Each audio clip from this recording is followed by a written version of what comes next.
नमस्कार। आप सभी दर्शकों का ज्योतिष सरोवर में हार्दिक स्वागत है।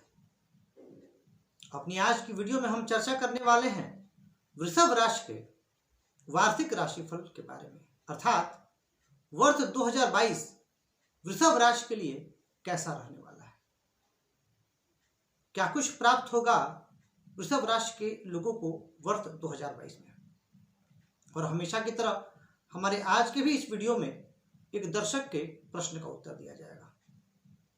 और एक और महत्वपूर्ण जानकारी मैं आपको देना चाहता हूं।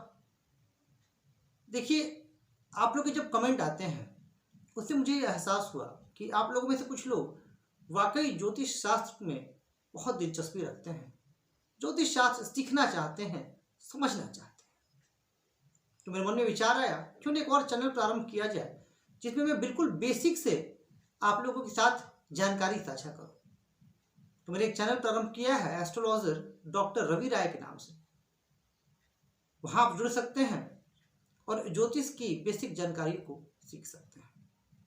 और यदि आपके मन में कोई प्रश्न है तो आप उस चैनल से भी जुड़ करके पूछ सकते हैं, वहां भी आपके प्रश्न का उत्तर दिया जाएगा। आइए चर्चा प्रारंभ करते हैं। देखिए, वृषभ राशि के लिए अगर मैं वर्ष 2022 की बात करूं तो अगर मैं एक शब्द में कहूं कि यह वर्ष आपके लिए भाग्य के दरवाजे खोलने वाला है, जी हां, लाभ का मार्ग प्रशस्त करने वाला है, यानी लाभ ही लाभ देने वाला है, तो मैं गलत नहीं कर रहा हूं। कारण है इसके पीछे, इसलिए इस वर्ष ग्रहों की कुछ स्थिति ऐसी बनी कि वर्ष के आरंभ से ही शनि अपनी स्वराशि में भाग्य भाव में गोचर कर रहे हैं। तो वहीं गुरु अभी दशम भाव में कुंभ राशि में है, लेकिन 13 अप्रैल को यही गुरु मीन राशि में प्रवेश करेंगे, जो कि आपकी राशि से लाभ भाव होगा और आपके लाभ के दरवाजे खुलेंगे, लाभ का मार्ग प्रशस्त होगा। अब मन में सवाल आ रहा है कि यह विचार आप लग्न राशि से करें या चंद्र राशि से। तो देखिए, यह जो मेरा फलादेश है यह चंद्र राशि पर आधारित है। आप जन्म कुंडली देखें, चंद्रमा आपके जिस भाव में स्थित है यह देखें, किस भाव में स्थित है यह देखें। अब चंद्रमा जहां स्थित है, यदि वहां 2 अंक लिखा हुआ है तो आपकी राशि वृषभ है। लग्न में राहु का भी गोचर है, यानी राहु अभी वृषभ राशि में चल रहे हैं, तो वहीं केतु वृश्चिक राशि में चल रहे हैं। तो वर्ष के आरंभ में काम का बोझ थोड़ा सा बढ़ा चढ़ा रहेगा, मन आपको लगेगा थोड़ा सा उदास, खिन्न, चिड़चिड़ापन भी लगेगा, लेकिन अप्रैल के बाद चीजें बहुत हद तक सुधरने लगेंगी, क्योंकि अप्रैल में ग्रहों के बहुत परिवर्तन हो रहे हैं, जिसपे गुरु का मैंने बताया, राहु भी मेष राशि में जा रहे हैं। तो अब लग्न से निकल करके जब द्वादश में जाएंगे तो वहां भी अब आप अपने कार्मिक क्षेत्र को बढ़ा पाएंगे, अपने क्षमता को बढ़ा पाएंगे। आपके मन में जो बेवजह चिंताएं, परेशानियां, जो भ्रम की स्थिति बनी हुई है वह दूर होगी। हाँ, द्वादश में राहु के जाने की वजह से एक चीज होगी, और वो ये कि आपका व्यय बढ़ जाएगा परंतु उससे लाभ प्रभावित नहीं होगा। तो वहीं जब केतु छठे भाव में स्थित होंगे तो आप शत्रुओं पर विजय भी प्राप्त करते रहेंगे।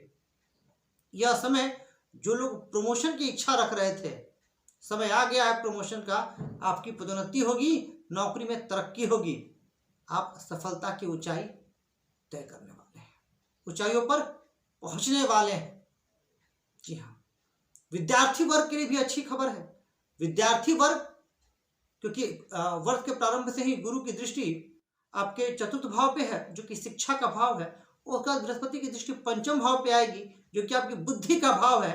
यानी इस पूरे वर्ष आपकी शिक्षा और आपकी बुद्धि पर देव गुरु की अमृत दृष्टि होगी। इसका लाभ ले लीजिए। यदि आप प्रतियोगी परीक्षाओं की तैयारी कर रहे हैं तो जी जान से जुट जाइए, पूरे मनोयोग से जुट जाइए, आपकी सफलता निश्चित है। हाँ, अंत में कुछ टिप्स दूंगा, किन बातों को आप सभी लोगों को किन बातों का ख्याल रखना है। जो लोग कोई बिजनेस करते हैं, व्यवसाय करते हैं, उनके लिए भी समय अच्छा है। गुरु का यह लाभ भाव का गोचर आपको लाभ देगा, लेकिन चूंकि वर्ष के प्रारंभ से ही सप्तम भाव में केतु बने हुए हैं, मंगल भी वही है चंद्रमा के साथ, इस वजह से आपको साझेदारी संबंधी विषयों में विशेष सावधानी बरतनी होगी। जैसे पार्टनरशिप में यदि आप कोई बिजनेस कर रहे हैं तो वहां आपको सावधानी रखनी है।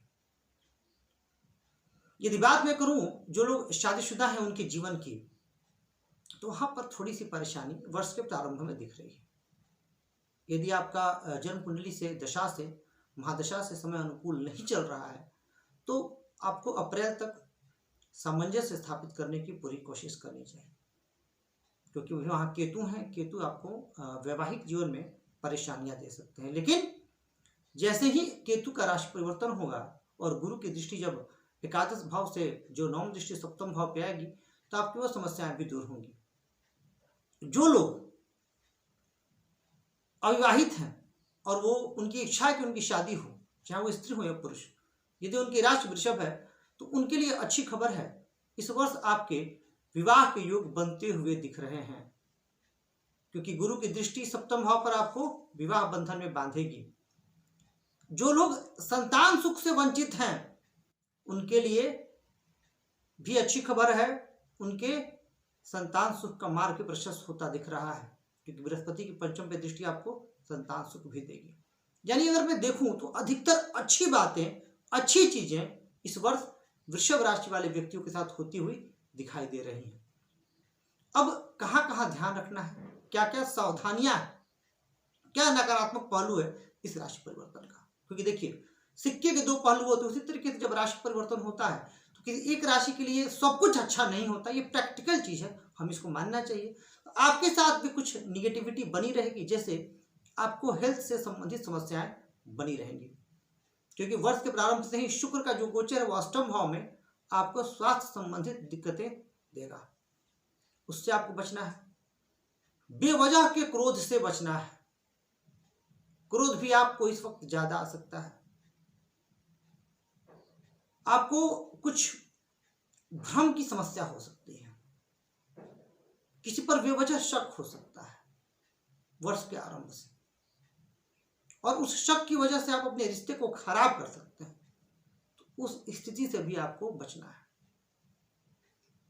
अगस्त से लेकर के अक्टूबर तक आपको कोई बड़ा निवेश नहीं करना है, क्योंकि वह समय थोड़ा सा प्रतिकूल है। हाँ, अक्टूबर के बाद आप कर सकते हैं। तो ये कुछ विशेष सावधानियां आपको रखनी है। भाई एक दर्शक के प्रश्न को ले लेते हैं, उसके बाद आप लोगों के लिए सलाह जिसको अपना करके आप इस समय को और बेहतर कर सकते हैं। तो देखिए ये प्रश्न है सुषमा शर्मा जी का, और सुषमा जी ने पूछा है कि इनकी बेटी के जन्म कुंडली में प्रोफेसर बनने का योग है क्या। तो देखिए इनकी धनु लग्न की जन्म कुंडली है इनकी बेटी की, और धन भाव में अर्थात द्वितीय भाव में सूर्य चंद्रमा और शनि, वहीं तीसरे भाव में बुध और गुरु हैं, द्वादश में मंगल और शनि हैं, एकादश में केतु है और पंचम में राहु है। प्रथम दृष्टिया तो ऐसा लग रहा है कि मंगल स्वराशित है, शनि की अपने घर पे दृष्टि है, मकर राशि भी है, पर परेशानी है, क्योंकि एक तो मकर राशि पर 7.5 चल रही है, वहां से दिक्कत, और वही 7.5 का सबसे कठिन समय चल रहा है। दूसरी बात कि बुध और गुरु की युति दिख तो रही है कि लग्नेश और दशमेश की युति पर दोनों अस्त हैं, और शनि की राशि में है कुंभ राशि में, और शनि किसी भी कार्य को विलंबित कराते हैं, तो विलंब से ही कोई भी चीज आपको प्राप्त होगा। और राहु और केतु के मध्य सारे ग्रह स्थित हैं, इस वजह से भी जीवन में संघर्ष बहुत बढ़ा चढ़ा रहेगा।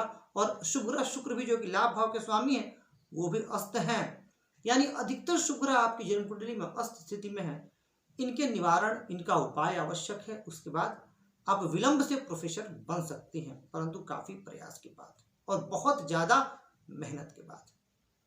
अब आइए चर्चा को आगे बढ़ाते हैं कि वो कौन से उपाय हैं जिनको वृषभ राशि के लोग करके इस समय को और बेहतर कर सके। तो देखिए वर्ष के प्रारंभ से जो लग्न में राहु का है, तो राहु के उपाय के लिए आप माँ दुर्गा के शरण में जाइए और शिव जी के शरण में जाइए, क्योंकि अगर आपके डिसीजन सही हुए तो निस्संदेह आप अपने जीवन में काफी अच्छा कर पाएंगे। इस वर्ष आप काफी अच्छा कर पाएंगे।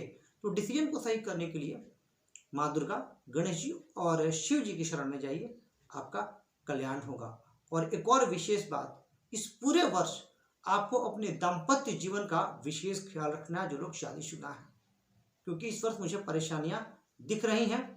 कहीं भी बड़ा निवेश करने से पहले जरूर विचार करें, क्योंकि ये वर्ष निवेश के लिए थोड़ा सा दिक्कत है। पार्टनरशिप में जो लोग हैं, अगर वो पार्टनरशिप में कोई बिजनेस प्रारंभ करना चाहते हैं तो उनके लिए एक अलार्मिंग सिग्नल है कि आपको बहुत सोच समझ करके पार्टनरशिप में प्रवेश करना है, अन्यथा आपको नुकसान हो सकता है। तो प्रिय दर्शकों, वृषभ राशि में बस इतना ही, और मुझे पूरी उम्मीद और विश्वास है कि आपको यह वीडियो पसंद आ रहा है। चैनल को लाइक करें, सब्सक्राइब करें, शेयर करें और यूं ही अपना प्यार और स्नेह बनाए रखें। आज के लिए बस इतना ही।